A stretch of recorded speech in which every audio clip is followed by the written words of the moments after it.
இப்படி சொல்ல அசிங்கமா இல்லையா? பாயிண்டை பிடித்த உச்ச நீதிமன்ற நீதிபதி. டெல்லியில் தமிழ்நாட்டை தலைகுனிய வைத்த மு.க.ஸ்டாலின். வணக்கம் நண்பர்களே. தமிழக முதலமைச்சர் மு.க.ஸ்டாலின் எந்த மேடையில் ஏறினாலும் தனது ஆட்சியில் தமிழ்நாடு தலைநிமிர்ந்து நிற்பதாகவும், யாரிடத்திலும் தமிழ்நாட்டை தலைகுனிய விடமாட்டோம் என்பது போலவும் எக்கச்சக்கமாக பேசிக் கொண்டு வருகிறார்.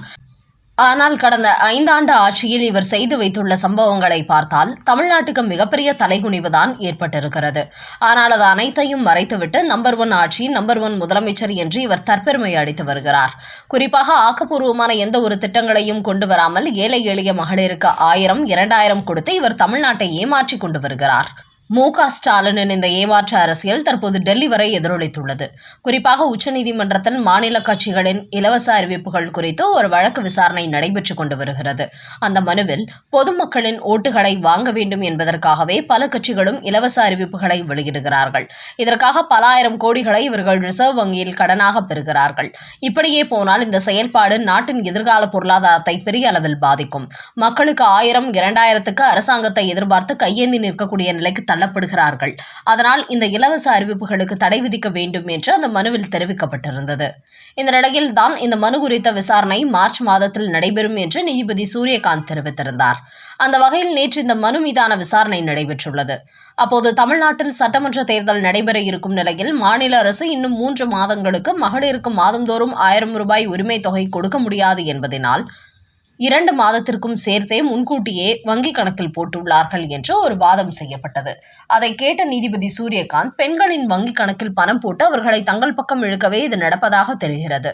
அரசாங்கம் என்பது இதுபோன்ற பணத்தை கொடுத்து மக்களை தங்கள் பக்கம் இழுக்காமல் அவர்களின் வாழ்க்கை தரத்தை உயர்த்த வேண்டும். அதற்கான திட்டங்களை கொண்டு வர வேண்டும். அவர்களுக்கு வேலை வாய்ப்புகளை உருவாக்கி கொடுக்க வேண்டும். அதுதான் ஒரு நல்ல அரசாக இருக்க முடியும். ஆனால் இப்படி மாதந்தோறும் ஒரு தொகையை வங்கி கணக்கில் போட்டால் இதை எதிர்பார்த்து கொண்டிருக்க வேண்டிய நிலைக்கு அவர்கள் தள்ளப்படுவார்கள் என்று கூறினார். அப்போது மனுதாரரின் வழக்கறிஞர், தமிழ்நாட்டில் கடந்த சில மாதங்களுக்கு முன்பு வரை அரசு ஊழியர்கள், ஆசிரியர்கள், ஒப்பந்த தொழிலாளர்கள், செவிலியர்கள், மாற்றுத்திறனாளிகள் என பலரும் சம்பள உயர்வு கோரி போராட்டத்தில் ஈடுபட்டார்கள். இன்னும் பலர் பணி நிரந்தரம் கோரி போராட்டம் நடத்தி வருகிறார்கள். இதில் தற்காலிகமாக சில விஷயங்களை சொல்லி அவர்கள் போராட்டத்திற்கு தமிழக அரசு முற்றுப்புள்ளி வைத்திருக்கிறது. ஆனால் அடுத்தபடியாக அவர்களுக்கு கொடுத்த வாக்குறுதி நிறைவேற்றப்படாவிட்டால் அடுத்த தமிழ்நாட்டில் புதிய ஆட்சி, புதிய அரசாங்கம் உருவாகும் போது மீண்டும் இதே தொழிலாளர்கள் போராட்டத்தில் ஈடுபடுவார்கள்.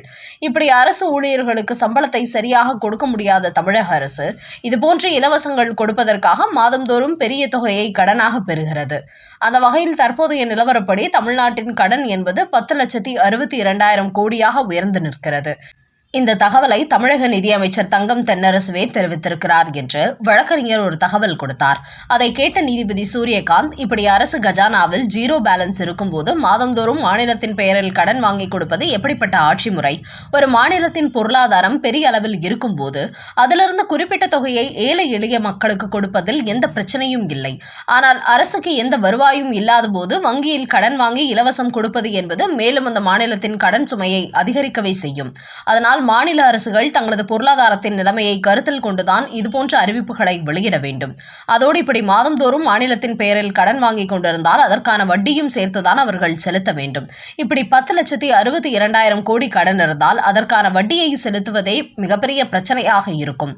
அப்படி இருக்கும்போது இவர்கள் எப்படி அசலை கட்டுவார்கள்?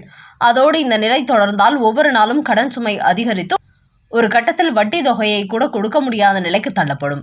இதனால் இந்திய அளவில் மிகப்பெரிய பொருளாதார பிரச்சனை ஏற்படும் என்று கூறிய நீதிபதி, அரசியல் கட்சிகள் தாங்கள் வெற்றி பெற வேண்டும் என்பதற்காக இதுபோன்ற நாட்டின் எதிர்காலம் குறித்த கவலை இல்லாமல் தங்களது சுயநலத்துக்காக மாநிலங்களின் பெயரில் கோடி கோடியாக கடன் வாங்குவதை நிறுத்திக் கொள்ள வேண்டும். இப்படி ஓரிரு மாநிலங்களில் நடக்கும் தவறினால் ஒட்டுமொத்த இந்தியாவின் பொருளாதாரத்தையும் இது பாதிக்கும். அதனால் கடன் இல்லா மாநிலங்களை உருவாக்குவதில் முதலமைச்சர்கள் கவனம் செலுத்த வேண்டும். தங்கள் மாநிலத்தை கடன்கார மாநிலமாக மாற்றுவதில் அவர்களுக்கு எந்த பெருமையும் கிடைக்கப் போவதில்லை என்று ஒரு கருத்து கூறியிருக்கிறார் உச்சநீதிமன்ற தலைமை நீதிபதி சூரியகாந்த். அந்த வகையில் தமிழ்நாட்டை திராவிட மாடல் அரசு தலைகுனிய விடாது என்று சொல்லிக்கொண்டே தற்போது தமிழ்நாட்டுக்கு மிகப்பெரிய தலைகுனிவை மு.க.ஸ்டாலின் ஏற்படுத்திவிட்டார் என்பதையே அவரது இந்த செயல்பாடு வெளிப்படுத்துகிறது.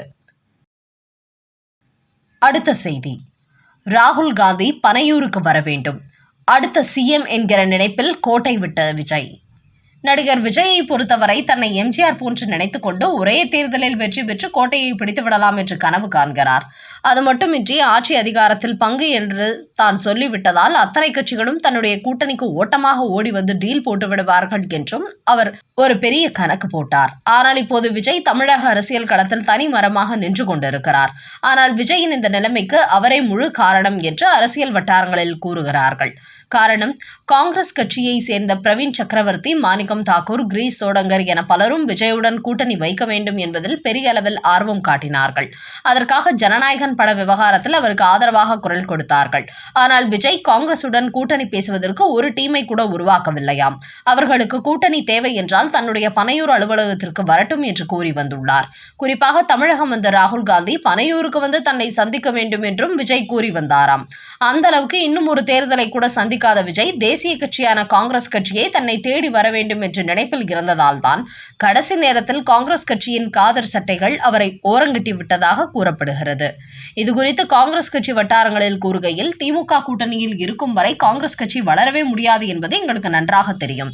அதனால்தான் கூட்டணியை மாற்றலாம் என்று யோசித்தோம். ஆனால் நாங்கள் முயற்சி எடுத்த அளவுக்கு தமிழக வெற்றி கழகம் முயற்சி எடுக்கவில்லை. அவர்கள் தங்களை தேடி வந்த காங்கிரஸ் கட்சி பேச வேண்டும் என்று நினைத்துக் கொண்டிருந்தார்கள். அந்த வகையில் கூட்டணி விவகாரத்தில் விஜய் காட்டிய அலட்சியமே கடைசி நேரத்தில் காங்கிரஸ் கட்சி திமுக பக்கம் செல்ல வேண்டிய சூழலுக்கு தள்ளப்பட்டது என்று அக்கட்சி வட்டாரங்களில் கூறுகிறார்கள். குறிப்பாக விஜயை பொறுத்தவரை சினிமாவில் அவரை தேடிச் சென்று கதை சொல்லி சம்பளம் கொடுத்து படங்களுக்கு புக் பண்ணியதால் அதே நினைப்பில் தான் இன்னும் இருந்து கொண்டிருக்கிறார். அவர் அரசியல்வாதியாகவே மாறவில்லை. காங்கிரஸ் கட்சியின் இடத்தில் கூட்டணி பேச ஒரு குழுவை கூட அவர் உருவாக்கவில்லை. இப்படிப்பட்டவர் எப்படி அரசியலில் சாதிக்க முடியும்? அந்த கட்சியில் உள்ள அத்தனை பேருமே அரைவேக்காடாக இருக்கிறார்கள். ஒருவரை வைத்து ஸ்கிரிப்ட் எழுதி மேடையில் அடுக்குமொழியில் பேசிவிட்டால் மட்டும் போதாது. அரசியலுக்கு என்று சில தகுதிகள் வேண்டும். அது தமிழக வெற்றி கழகத்திடத்தில் துளி கூட இல்லை. இப்படி இருந்ததினால்தான் அவரை பகடையாக வைத்து திமுக இடத்தில் தொகுதி பங்கீட்டையாவது அதிகரிப்போம் என்று நாங்கள் அரசியல் செய்தோம். அதனால் 25லிருந்து 21க்கு போன மு.க. ஸ்டாலின் இப்போது காங்கிரஸ் கட்சிக்கு 28 தொகுதி ஒதுக்கி ஒரு ராஜ்யசபா எம்பி சீட்டும் கொடுத்துள்ளார். அதிலும் நாங்கள் பட்டியல் போட்டு கொடுத்த தொகுதிகளையே அவர் கொடுத்துள்ளார் என்று காங்கிரஸ் கட்சி வட்டாரங்களில் கூறுகிறார்கள். அந்த வகையில் இன்னும் ஒரு தேர்தலை கூட சந்திக்காத விஜய் அடுத்த சிஎம் நான் தான் என்ற நினைப்பில் காலரை தூக்கிவிட்டுக் கொண்டு பேசுவதோடு முன்னணி கட்சிகளிடத்தில் எப்படி அரசியல் ரீதியாக டீல் பண்ண வேண்டும் என்பது கூட தெரியாததினால்தான் சிறிய கட்சிகள் கூட அவரது கூட்டணிக்கு செல்லவில்லை என்பது தெரிய வந்திருக்கிறது. காமினியை விமர்சனம் செய்ததால் கார்த்திக் சிதம்பரத்துக்கு எதிராக இஸ்லாமிய அமைப்புகள் போராட்டம். ஈரான் நாட்டைச் சேர்ந்த மதகுரு அயதுல்லா அலி கமேனியை அமெரிக்கா, இஸ்ரேல் நாடுகள் ஏவுகணை தாக்குதல் நடத்தி கொண்டதை அடுத்து இந்தியாவில் உள்ள இஸ்லாமியர்கள் எல்லாம் அதற்கு எதிராக கொடிபிடித்து வருகிறார்கள். இங்குள்ள இஸ்லாமிய கட்சிகள் அதற்கு எதிராக போராட்டம் நடத்திய போது திமுக கூட்டணியில் உள்ள விடுதலை சிறுத்தை உள்ளிட்ட கட்சிகளும் பங்கேற்றார்கள். அந்த அளவுக்கு பகல்காமில் அப்பாவி இந்தியர்கள் மீது பாகிஸ்தான் தீவிரவாத அமைப்புகள் தாக்குதல் நடத்திய போது அதற்கு எதிராக போர்க்கொடி பிடிக்காத திமுக கூட்டணி கட்சிகள் ஈரானில் ஒரு இஸ்லாமிய மதகுரு கொல்லப்பட்டதற்காக இங்கு கொடிபிடிக்கிறார்கள். இந்த நிலையில் கமேனியை காங்கிரஸ் கட்சியை சேர்ந்த கார்த்திக் சிதம்பரம் விமர்சனம் செய்த நிலையில் தற்போது அவருக்கு எதிராக முஸ்லிம் கூட்டமைப்பினர் கண்டனம் தெரிவித்திருப்பதோடு சிவகங்கை அரண்மனை பகுதியில் கார்த்திக் சிதம்பரத்துக்கு எதிராக பெரிய அளவில் போராட்டம் நடத்தியுள்ளார்கள். அந்த அளவுக்கு இஸ்லாமியர்களின் ஓட்டுக்களை பெற வேண்டும் என்பதற்காக திமுகவும் அதன் கூட்டணி கட்சிகளும் கமேனியை யார் விமர்சித்தாலும் அவர்களுக்கு எதிராக இப்படி போராட்டத்தை முடுக்கிவிட்டுள்ளார்கள். இது இந்து மற்றும் கிறிஸ்தவர்கள் மத்தியில் தமிழ்நாட்டில் உள்ள இஸ்லாமியர்களுக்கு எதிரான ஒரு மனநிலையை மேலும் அதிகப்படுத்தி விட்டுள்ளது.